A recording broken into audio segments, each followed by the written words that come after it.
Welcome to Below the Line, where we talk about working in Hollywood from the crew perspective. My name is Skid. I'm a former assistant director and your host. Today, we're talking about The Boys, the audacious and dark superhero series from Amazon Prime.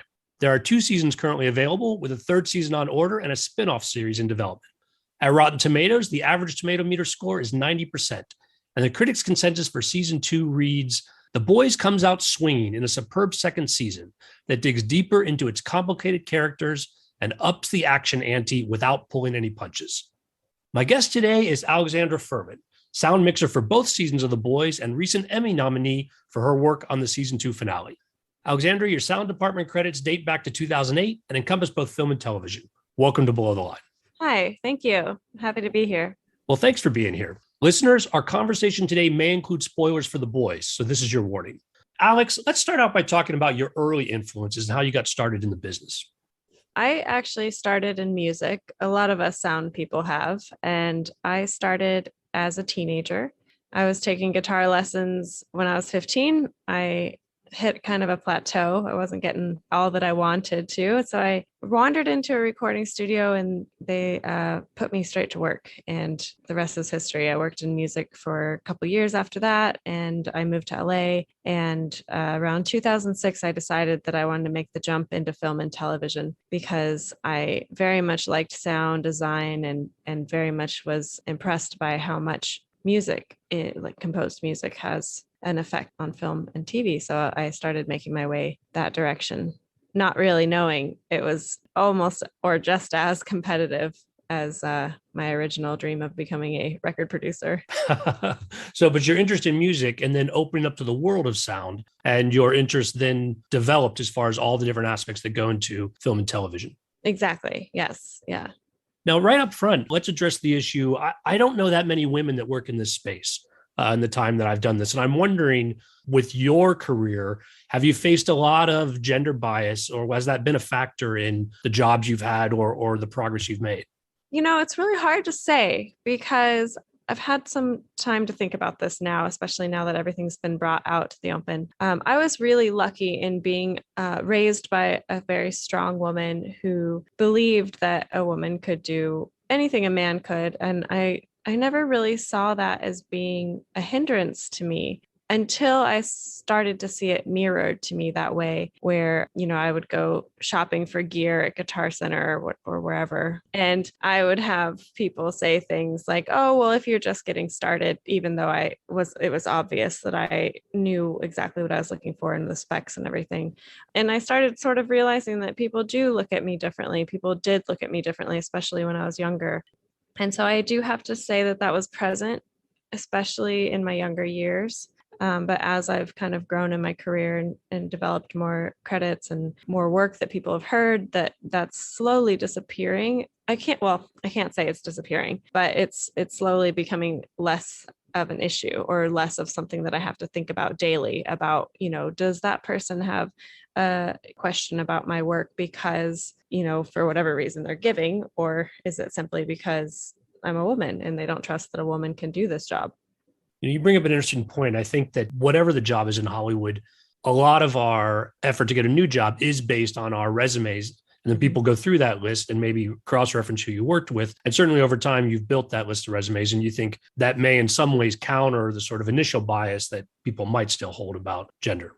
Sure. But I do still sometimes I'll feel it's more and more rare. And I have had situations where, you know, it's obvious that somebody hasn't looked at my credits or they haven't recognized me, because it's also a very small business. So a lot of us know each other's names. And every now and then a composer will step onto a stage, or somebody will step onto a stage that you haven't worked with or haven't heard of. And, you know, I can feel that there might be a little bit of a measuring going on. Well, before you were able to build up those credits, let's go back to the early days and talk to me about making that transition from music into film and some of those early jobs. Sure. I had so many early jobs. I had to support my audio habit, as I called it back then. In order for me to work at a recording studio, I had to have another job. I was a department manager at Nordstrom in the lingerie department. And I also worked at a flower shop. I worked at Barnes and Noble. And then at night, I would work in recording studios. I would work from, you know, 5 p.m. till 3 a.m., 4 a.m., 5 a.m., whatever it took. And I was working mostly on local bands in the beginning as a teenager. I worked at a studio called DML Studios in Escondido, and it was famous for recording a band called Blink-182 that went on to become very famous after their first record was recorded there in Escondido. And I started working there shortly after that, but they actually came around quite a bit, and they referred a lot of other, pop punk bands to come through. So I worked a lot of pop punk. I worked a lot of like screamo was popular at the time, metal, anything that the local people of Escondido wanted to record. And from there, I started working at another studio. This one was in LA. It's called Studio Atlantis. And I worked there 2 days a week, and I worked full time on all the other days in San Diego. So, and of course, those days were not back to back. I worked Tuesdays and Thursdays at Studio Atlantis. So I had to commute to LA and back twice a week, and then work full time on the other days at both the studio and at Nordstrom. And then after that, decided to make the leap to Los Angeles. I had gone to school here. After my initial time at DML, I decided to go to recording engineering school. And the engineer who worked there said, "Oh, you don't need to go to a school. I'll teach you everything you need to know. You already know it. You just need to get better." And his studio was completely analog. All the gear was analog. It was really great to have the opportunity to learn that way. But I had heard about a program called Pro Tools, and I wanted to learn about it. And they were teaching that DAW at Musicians Institute where I went. And I got to take some musicianship classes as well. I got to connect with a lot of other musicians there that we are still lifelong friends. After that, I went back to DML and then decided ultimately that I have to be in Los Angeles for this to work at all, because even as I started working at other studios in San Diego, I worked at a studio after DML called Rolling Thunder, and it was a great experience. Privately owned. There was a little bit of drama happening, from time to time with the owners and finances. And that was one of the better higher end studios in San Diego at the time. So I thought, oh, if this is, nearly the top of where I can go here, I should probably think about moving to LA. So I moved back. So I worked at a hip hop studio called Studio Atlantis, and worked at another small studio in Santa Monica, all the while still selling lingerie. But the leap to film, you certainly have a lot of experience with sound through the recording studio, but did your experience help you right away to make the leap, or did you have to start over again? In some ways, I had to start over. I had to start over with, people knowing who I am or what I'm capable of. But I did have a lot of work within Pro Tools. And so I knew pretty much that any job that had to do with using Pro Tools and sound engineering that I could figure out. So I had that kind of confidence behind me. And I think the confidence is really what propelled me during that time in making the leap. Because I could see that I was still very young at this time. I was just around 20. So my first job in post-production was at a video house called Encore Video. And they focused mostly on VFX and color. But I didn't know anything really about post-production yet, except for that I wanted to get to this magical place where people mix music and sound effects. So I just started looking for any post-production job I could find. And I showed up to my video post-production house for my interview wearing a shirt with headphones on it. And the person interviewing me, who became a friend later, she said, I see that your entire resume is sound and you have a headphones shirt on. Did you know that this is primarily a video house? To which, of course, I said, oh, yeah. But I really didn't realize what the distinction was between all the different things that happen in post-production. So I call that like a very happy accident, because I learned so much about picture, about video and color and editing, that the combination of skills helped me have such a head start when I finally did get into sound.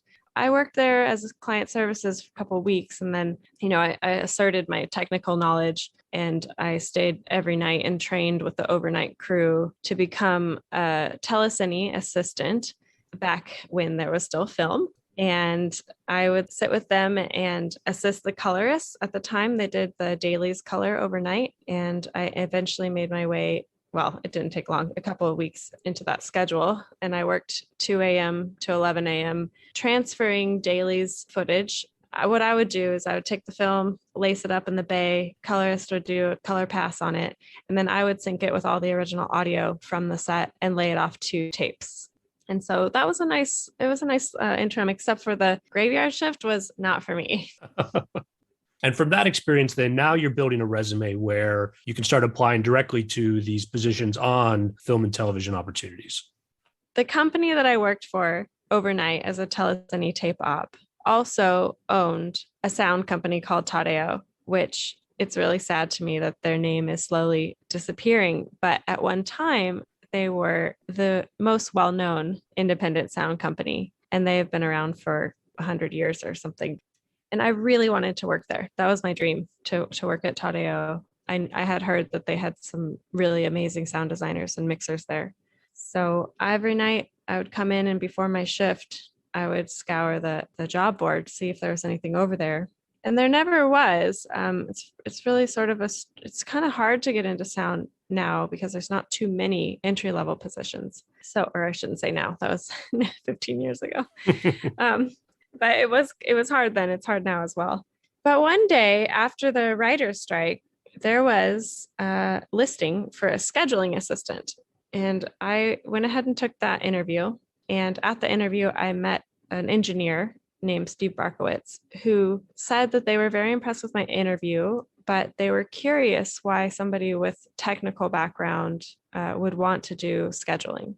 And I said very honestly that really, I just want to wake up in the morning again.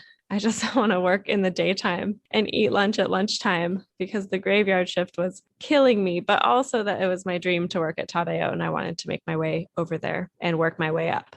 So Steve Barkowitz's response to me wanting to move up was, to offer me an opportunity to train. I wasn't sure if he fully trusted that I would take this opportunity and run with it.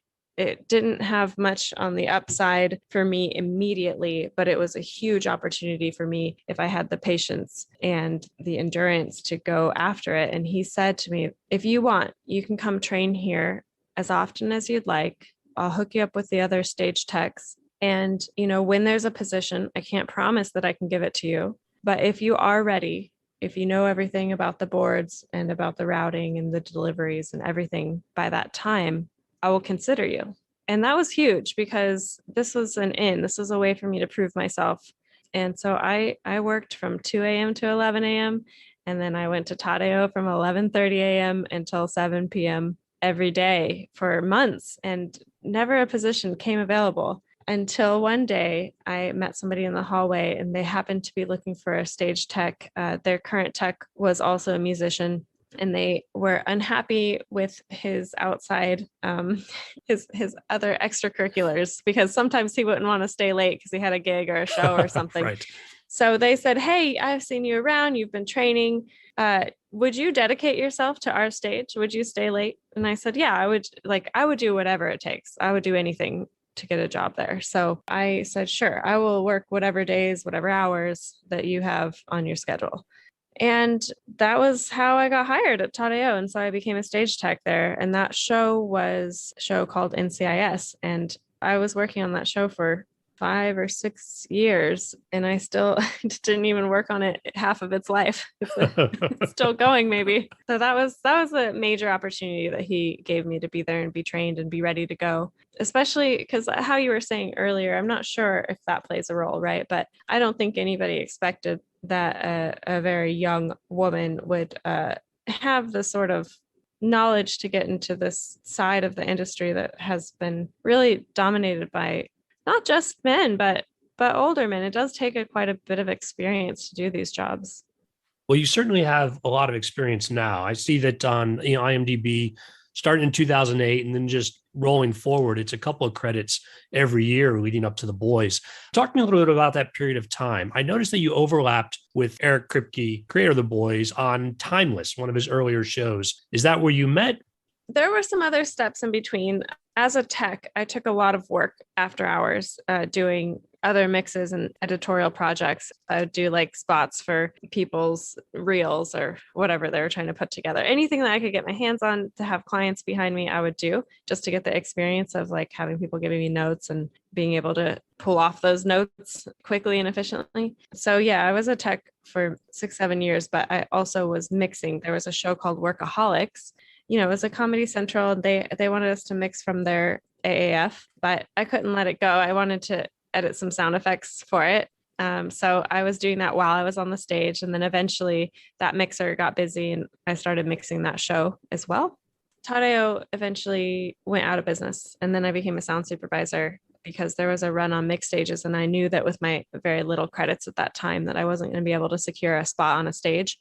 I really love sound supervising as well. I just always wanted to mix. But for the time being, I took a job. I got really lucky. Somebody who I'd been working with before named Nick Bradley gave me an opportunity on a show called Scorpion, and I became a sound supervisor on that show. And then from there, Nick Bradley moved on to Timeless, and that is where I met Eric Kripke. And I was a sound supervisor on Timeless for the pilot episode. And that was an amazing experience. I got to see a little glimpse into my future of how detail oriented the builds are for somebody like Eric. That show had 2 time machines, and we had a great sound designer named Steve Avila who did the initial sound design. And then we had so many additions and textures that we added on the stage as well. And I was there working on those. And yeah, that's how I met Eric. And the next thing he had was The Boys. So, Alex, in terms of working on The Boys, you've been there for 2 seasons. Let's take an aside and give our listeners an idea of how the team is structured in post-production. I'll start with the video side since they hand off to us. On the video side, there are picture editors who have assistant editors, and the assistant editors do a lot of temporary sound work, temp sound. They're pulling effects, and sometimes during that process, they'll call on the sound supervisor for some material to put into their edits that they send out, their initial edits. Once those edits are completed, that process is called locked. Once that edit is locked, then they'll send it over to sound. So we coordinate with the assistant editors. They coordinate with the assistant sound editors. And I'll tell you how that team is structured. There's a sound supervisor who is in charge of everything from the picture department to the stage to the completion of the mix. They are the person who sits in a spotting session with either the showrunners and or directors and the picture editor and get an idea for what they want the show to sound like, what they want it to feel like, what kind of atmospheric sounds that they'll want, what types of cars or doors or whatever it is that they're looking for, so that we have a roadmap once we get on the stage. That sound supervisor will then go to their editors and give them tasks to complete as a result of that spotting session. So there'll be a sound effects editor, a dialogue editor. In some cases, there's a separate sound designer, but not on The Boys. On The Boys, we have an effects editor who also does the sound design. His name is David Barbie. And then there's also a Foley team, and the supervisor has to relay any Foley notes. And for those who don't know about Foley, it's anything sort of tactile, any sounds that a human makes, like, dragging a cord across the table or setting a bottle down. And all the footsteps get recorded, all those sounds get recorded, and then that all comes back to the sound supervisor, who in the meantime has been working on the ADR with the actors, and all of that gets edited. Sometimes there's also an ADR editor, but a lot of the times the supervisors are doing that work as well. Let's clarify what ADR is as well. ADR is automated dialogue replacement. And it's anything that's recorded from the actors after they're set. So a lot of the times during the edit, if they've cut a scene down or something needs to be clarified or somebody's name needs to be pronounced differently, or if there was a noise on the track, like, there just happened to be a prop plane flying over at the exact moment that the actor delivered their most perfect line, those things will need to be replaced. So we'll invite the actors in to work with the sound supervisor on an ADR stage and re-record those things. And a lot of the times we record efforts there too, which we'll talk about later with the fight scene. So yeah, so all of those elements come back to the sound supervisor. They put them all into a session and run it to make sure that they've hit all their notes. And at that point, they'll turn over to us at the mix stage. They'll send all that material to our stage tech, and the stage tech will load up our sessions and tell us anything we need to know, like if there will be a music replacement later, or if there was a note from the editor.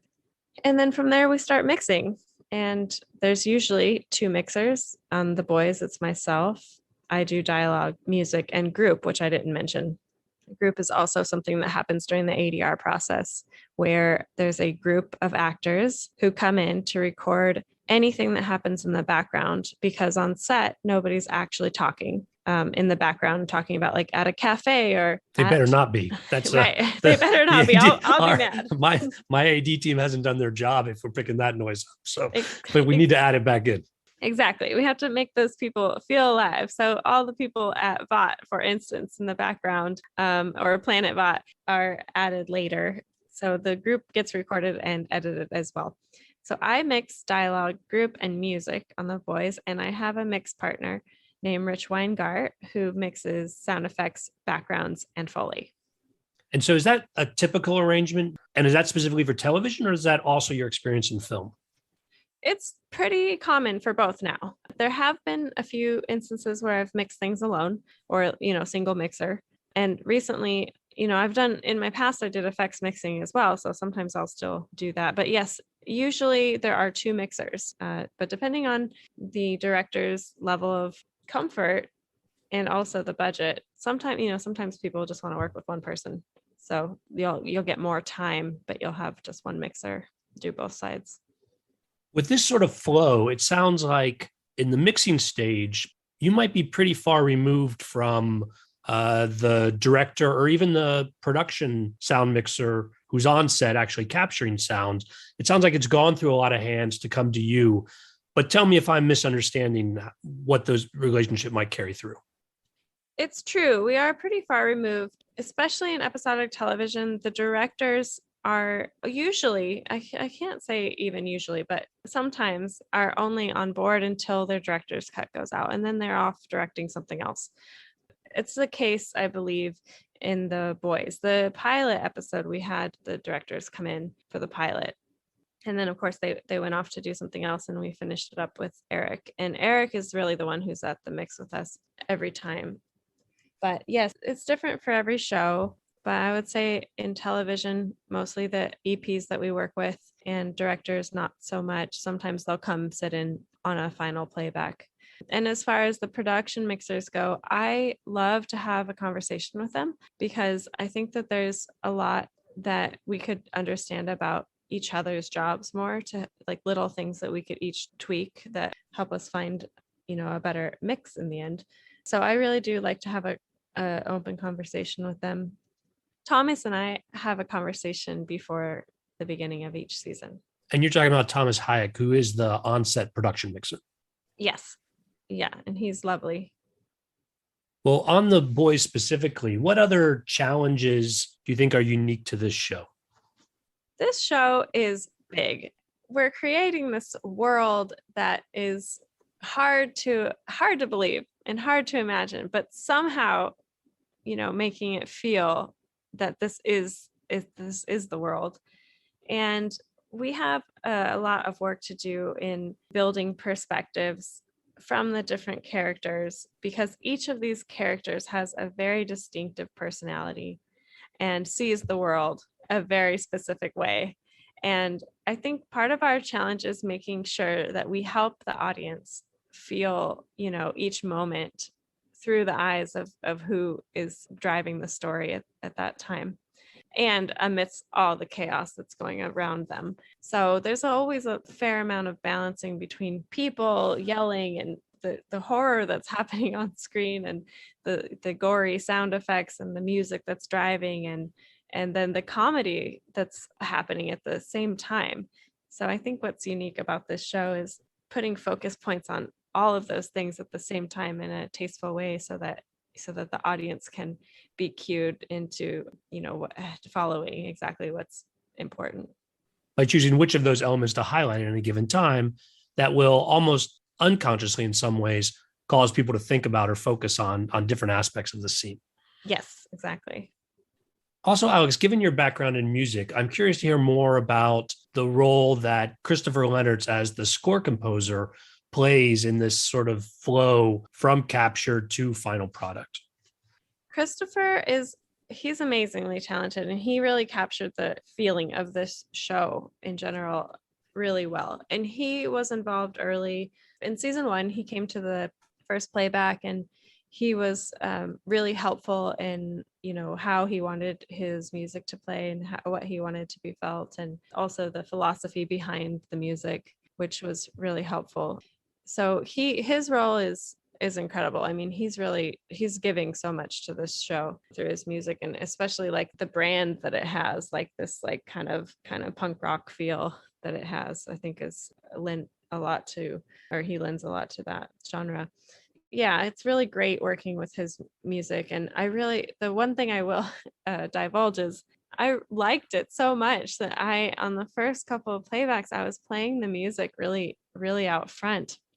And through our playbacks, we started to pull it down in places, really down, which was such an interesting thing, because I think it was so important to do that, because now we're on this roller coaster with the music where, things are quiet, quiet, quiet, and then start building up into the important impact moments. And I think that was really great that we were able to do that with his music, and it translated really well on TV too. Like even I've listened to the mix several places, and it's great that we were able to play music so low in places and still have it translate so you can feel it.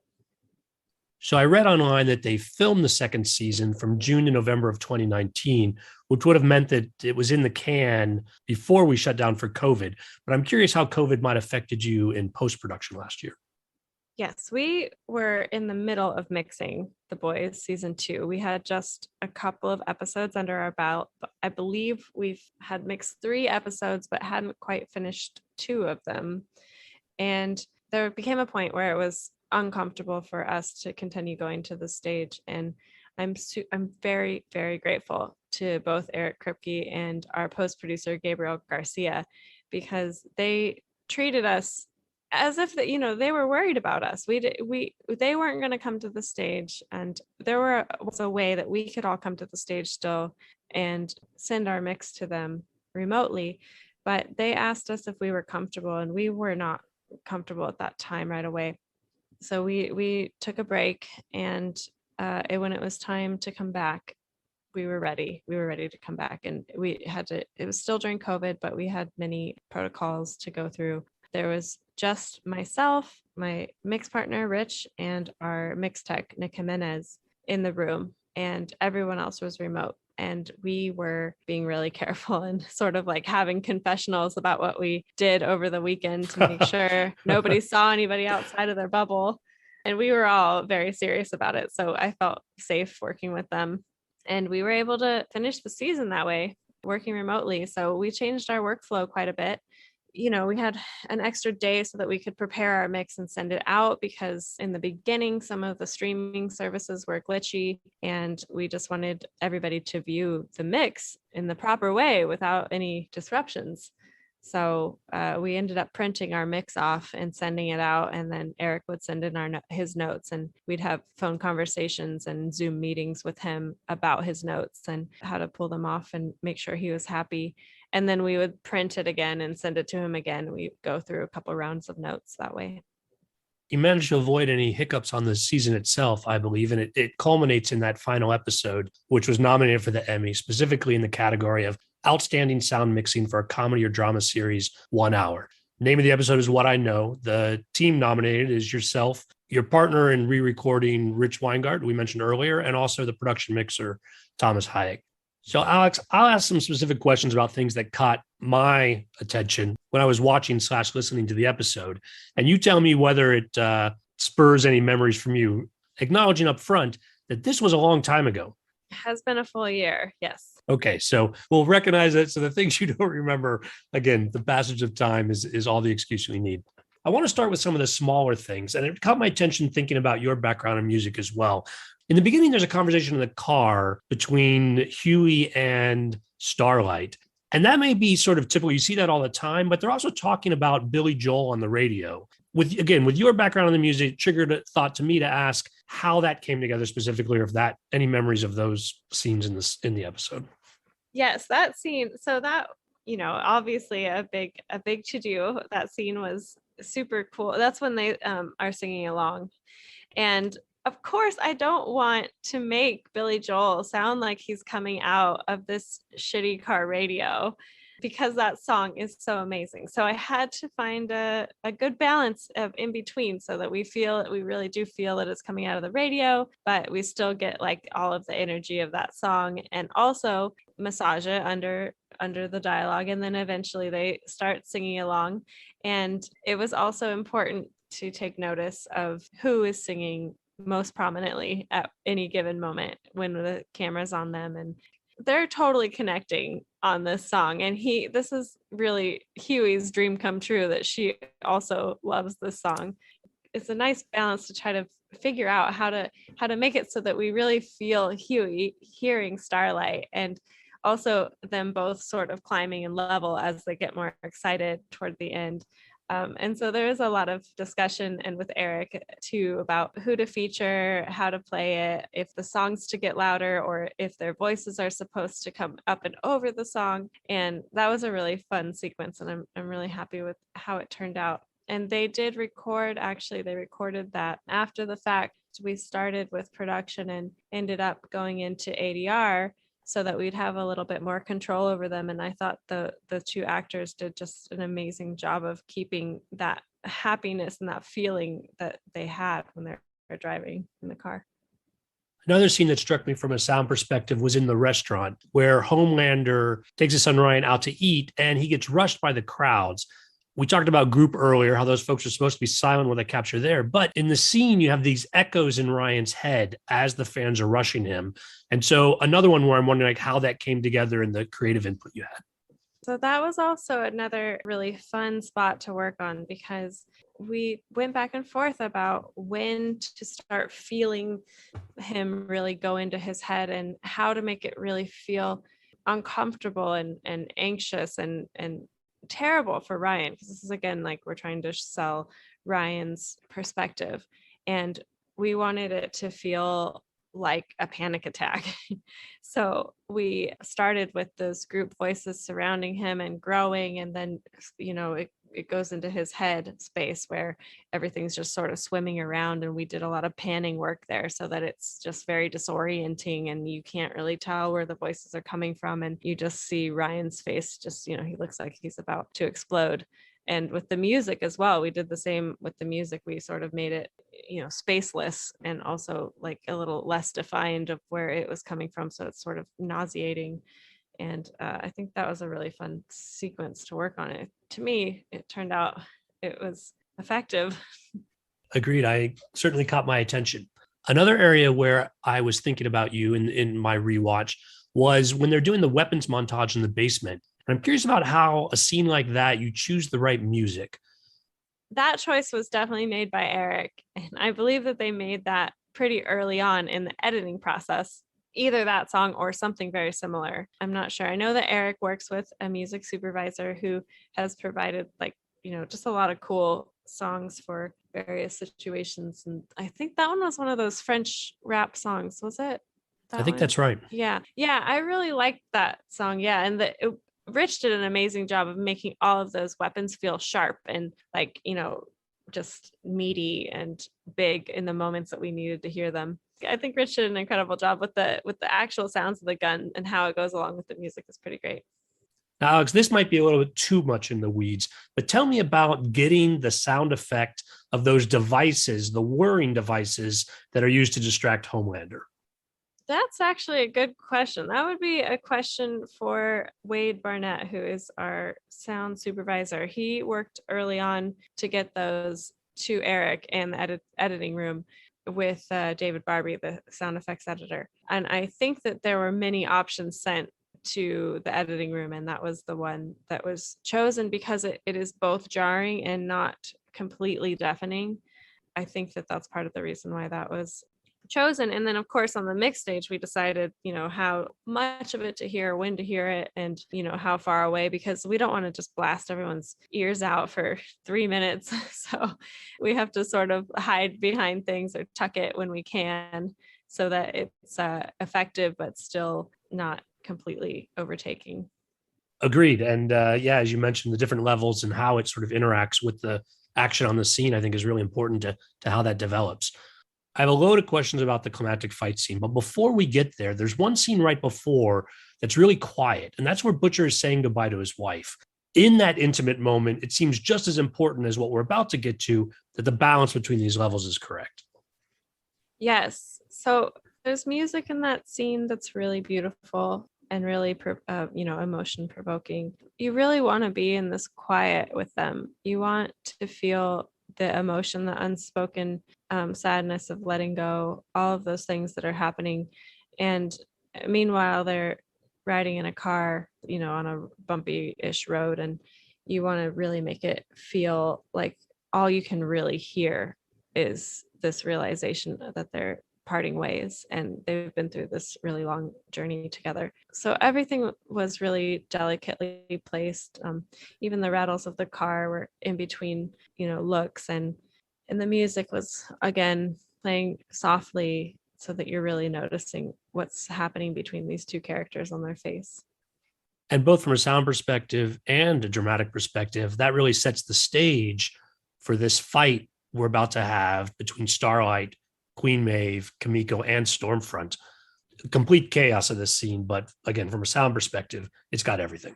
Yeah, and I think it was really set up nicely for us by Eric. Like, that's such a great scene to have just before that, to have everything sort of slow down and then just be jolted right out of it back into this world of, heavy combat and turmoil. So I do agree with that. And I'm really, again, I'm a fan of this show. I think I like how they set that up for us to work on sonically.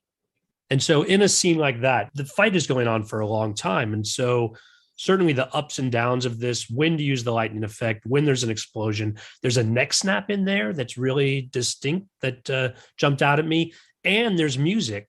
Oh yeah, we've got punches, we've got cloth movement, we've got efforts from everybody. We have the music blaring. We have when it shows up on stage, Rich and I are both looking at each other like, all right, like let's make a plan, because we want everything to be a singular action. We want everything to be noticed, and we don't want to clobber each other. So I don't want to take away any impact of his punching by my music, or I don't want his, cloth movement to be over a subtle effort that we see. So we sort of make a plan amongst ourselves and go after the details. And then of course, we'll do a lot of carving. It's really feels like a carving. We'll address each element on its own. So Rich does an amazing job, I think, at making each punch sound distinctive and sound different from each other, so that it's not, just like a full line of punches. It feels like everyone is hitting a different part of the body, or hitting harder or lighter or whatever it is. And then, he'll carve the cloth around that. And then to me, it was really important to hear the efforts from the superheroes, because especially for Stormfront, this is the first time we've actually seen her have any sort of pain. So having her wince or, react at all, it gave it like that much more power that she was actually getting hurt. And we do want to hear all the efforts. And again, these actors really gave us some great stuff to work with, because, you can make a punch as loud as possible and you don't get that connective tissue, or you don't actually really feel it unless you hear the pain from the person. I think that's when you really relate to it. Yeah, so we just go through, and obviously the music in that scene is driving, it's loud, and it's a really great, again, a great choice for the scene. I love that cue that they picked. And in that case, we worked on everything before putting music, and then we would do a pass with having the music sort of drive. And then after that, I would carve away little spaces where we could hear if anything was on a beat or a hit that was obscuring anything, that we would massage that. And then so hopefully it turned out in a way where everything was felt and heard, and it was as powerful as it could be. Well, it came together really well, and it's no surprise that in my opinion, that the episode is getting Emmy attention. As we mentioned earlier, you finished this episode about a year ago, but as Amazon has done with this series, once again, they approved a third season before the second season had even aired. So they're very happy with it, not worried about the numbers. And the second season is filming now, should be wrapping up soon. Are you working on the third season of the show? I will be. And so tell me what else you've been working on since then. So I just finished a film with directors the Daniels, and the film was called Everything Everywhere All at Once. And I don't want to say anything about it because it is so cool.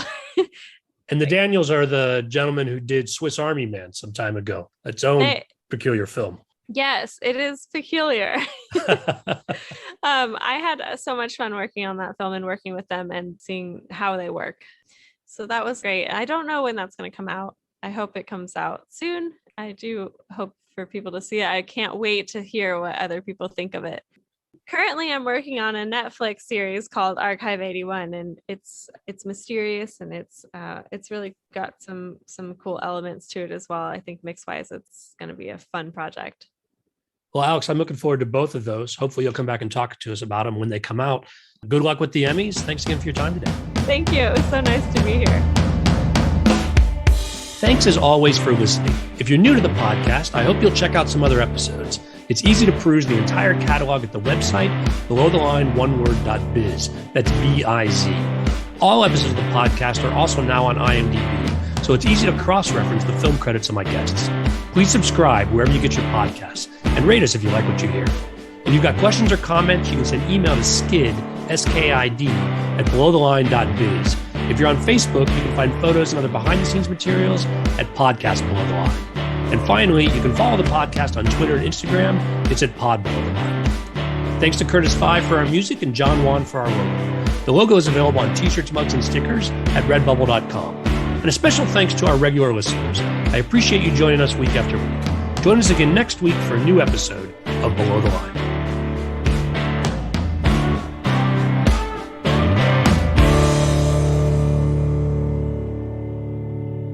I'm going to have to edit that because it's not the real.